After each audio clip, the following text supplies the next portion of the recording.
Mets win, baby, 9-7 over the Atlanta Braves. Wasn't a fun one in terms of just how close this thing got at the end, but the Mets squeak away with the win, and they go out and should have been a dominant win, but they go out and squeeze out a victory nonetheless, which I'll take because obviously you needed this game after losing the first two against the Braves. You don't know if you're going to be playing tomorrow, but regardless, they get the win. Huge one. And it was a must win, I felt in my eyes, because you need to at least split the series if there's even a game tomorrow, but you needed to get this win regardless. So I'm very happy with that nonetheless. Didn't matter to me how they did it, but at the same time, I will be nitpicking and complaining a bit because there's a lot to complain about with this game. But before we jump into the game, be sure to leave a like on the video if you do enjoy. Subscribe if you guys are new, especially Met fans. Turn on notifications as well so you know when I upload. Also, we are brought to you by Manscaped. They're the best in men's below-the-waist grooming. Go check them out because they got precision engineered tools for your family jewels. Join over 6 million men worldwide who trust Manscaped. The men's ultimate hygiene bundle includes everything you need. So get the right tools for the job. The Lawnmower 4.0, the deodorant. Get all of that because you really do need it. Trust me. I use them.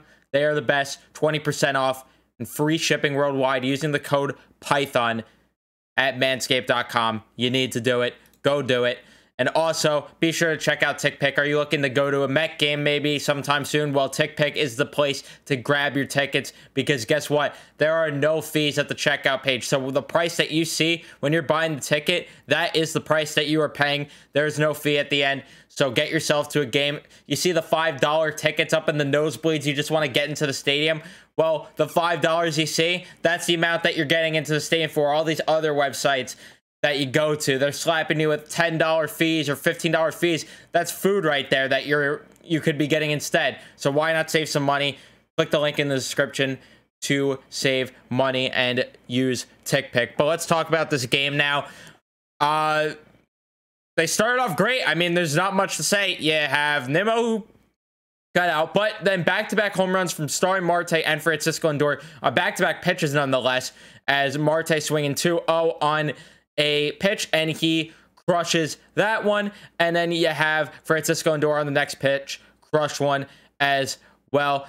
Marte splashing the center field water there. Lindor near the chop house on that one, and the Mets don't add any other runs that inning, but still nice to see the offense get going. Bottom of the first, Scherzer gets back-to-back outs. He got it got a bit weird though. Then he hits Austin Riley. I think he had trouble in that Olsen count as well, but he ends up striking him out. Top of the second, Marcana leadoff double, and Brett Baty in his first major league at bat. What does he do?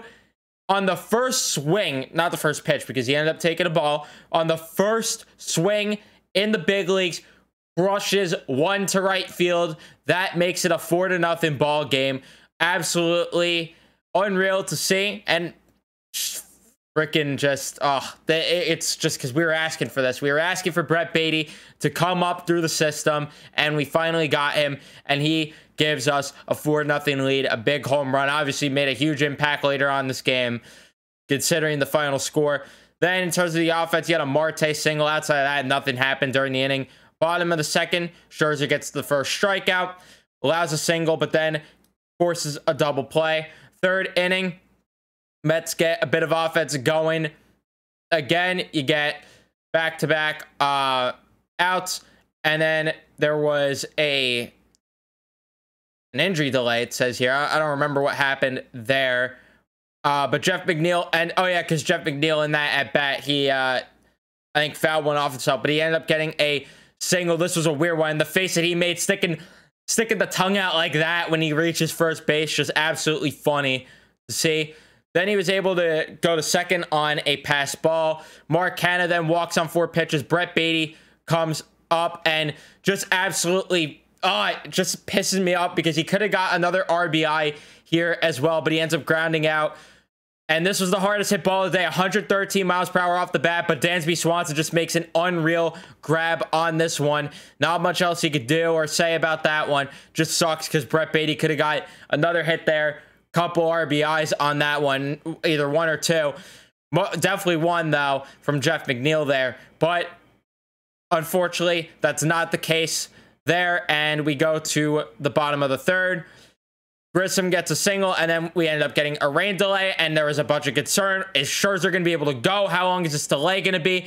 What are they going to do if Scherzer has to come out? Well, thankfully, Scherzer was okay. Walks Robbie Grossman, gets the next out, allows a sac fly to Swanson, which isn't the worst case scenario, and then Austin Riley ends up striking out.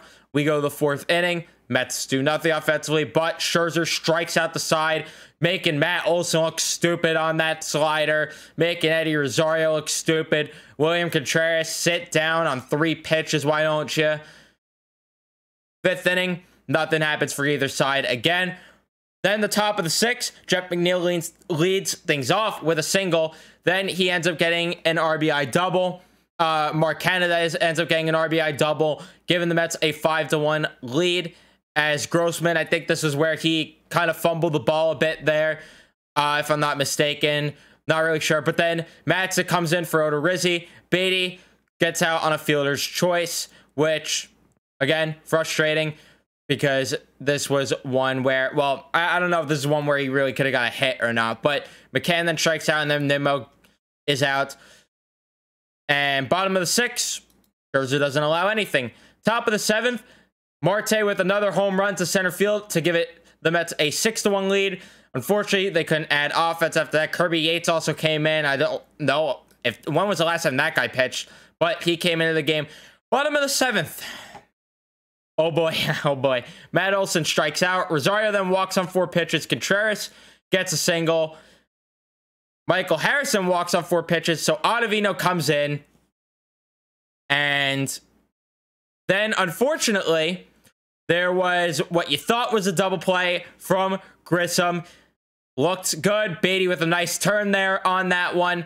And unfortunately, though, Grissom beat it out at first base after video review.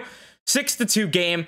And then Grissom steals second. And Ottavino leaves a fastball right down the middle of the plate to Robbie Grossman. 6-5 game. I'm not going to be too mad at Ottavino given the fact that he's been great for us. And I understand that he's not going to be perfect all year. So I'm pumping the brakes on that one. If this becomes a consistent thing, obviously we'll look back at this game and be a little bit more concerned. But I'm not overly concerned given the fact that, okay, it is what it is. He has been short for us. It just sucks that 1, Scherzer then gets smacked with the 4 earned runs, and 2, you would have liked for him to get out of it. Ronald Acuna then walks, but then James McCann guns him out. A huge out there. Catches Ronald Acuna Jr. stealing. Dylan Lee then comes in for Kirby Yates. McNeil leads things off with a double. And unfortunately, the Mets couldn't do anything offensively as Canna strikes out. BATY grounds out. And then McCann flies out. Diaz comes in for Ottavino. Easy work for him. Gets 2 strikeouts, a fly out on Austin Riley. Light work for him. Light work. 9th inning, Dylan Lee comes in. And the Mets get what end up being huge runs as Brandon Nimmo gets a single. Marte flies out. Lindor with a single. Steals second. Pete Alonso ends up getting an RBI single. Makes it 8-5. Pete Alonso then just stealing a base. How about that? Vogelbach with a huge RBI double to make it 9-5. And then Jeff McNeil grounds out. Naquin pitch hits for Canna. Strikes out. We go to the bottom of the 9th, and Diaz gets pulled out because, all right, not a save situation. No big deal. Things should be done. Everything should be over very quickly. Trevor May's going to come in. It's going to be great. Nope. Strikes out Eddie Rosario. Allows back-to-back singles. Harris with a stolen base.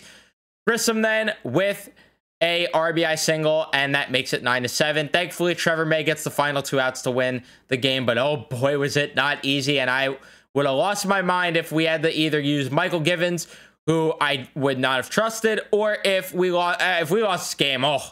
Oh, things would be different here. But I'm still not thrilled because, obviously, it's not safe to assume because obviously at that point you're making an ass out of me and you. Not fair to assume, or no, you're making an ass out of you and me.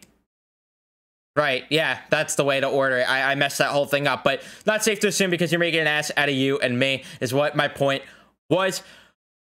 But if you're not playing tomorrow, Edwin Diaz probably should have been out there for the 2nd inning, but again, it's not safe to assume at the end of the day, and he still got the win, so nitpicking there. But the bullpen, oh boy, is it a tragedy. I don't even know what to say anymore with this bullpen. It's laughable. It's laughable. Edwin Diaz is the only guy you could trust there. And Ottavino, you could. I'm not going to be too mad because, like I said, he's been great for us. So I'm not overly concerned when it comes to him. But the rest of this bullpen, it's atrocious. It's so bad. Trevor May, you need him to come in, get the final 3 outs in a 4-run lead. Nope, not possible. You're not getting outs from Michael Givens. You're not getting outs from Yohan Lopez, Steven Nagosic. I feel like a broken record saying these names over and over and over again on these videos, but it's just the reality of the situation. These guys just are not getting it done. They aren't. Final stat line for Scherzer, 6 1/3, allowing 3 hits, 4 earned runs. Again, shouldn't be charged with those 4 earned runs, so it's unfortunate there. 3 walks, 8 strikeouts.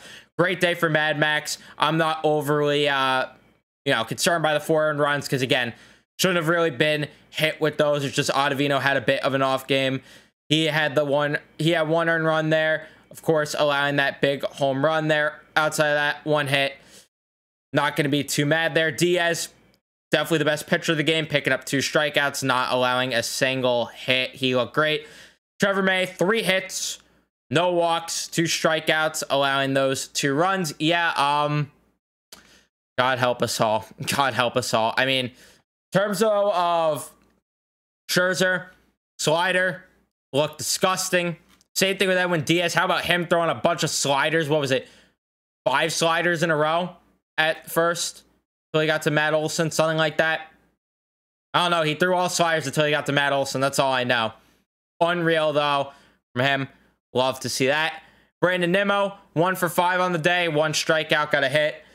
Overall, decent day for him. Marte, 3 hits, 2 RBIs. Very great day for him. He was definitely the best when it comes to the offensive side of things. Sorry, Marte looked great. And it's something that we need because we haven't seen Marte necessarily do that as of lately. At least from recent memories. Francisco Lindor, 2 for 5. Gets 2 hits. Gets an RBI. Great day for Lindor. Can't say enough good things about him lately.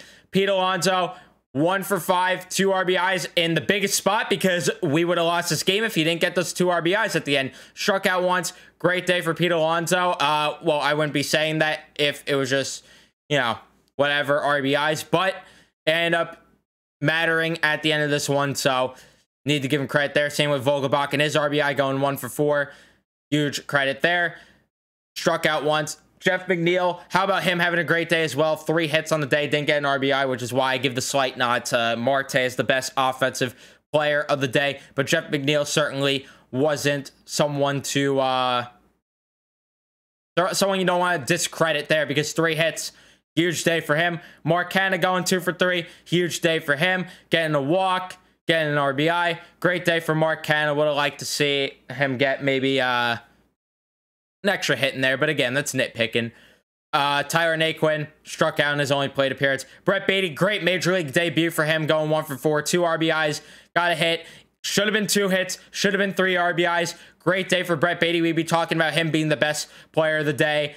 Most likely, not most likely, he would be if he ended up getting that extra RBI and that extra hit. Just unfortunate for him that he couldn't. And then James McCann, 0 for 4 with a strikeout.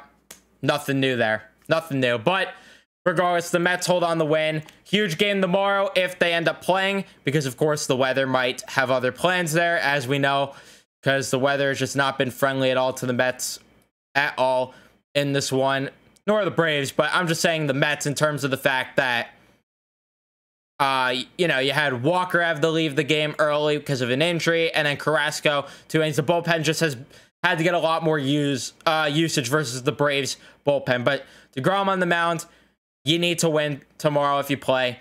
Must win game. That's going to be where I end things. Thank you guys so much for watching. If you did enjoy, leave a like, subscribe. If you guys are new, especially Met fans, turn on notifications. And I will see you in the next one. Let's go Mets, baby.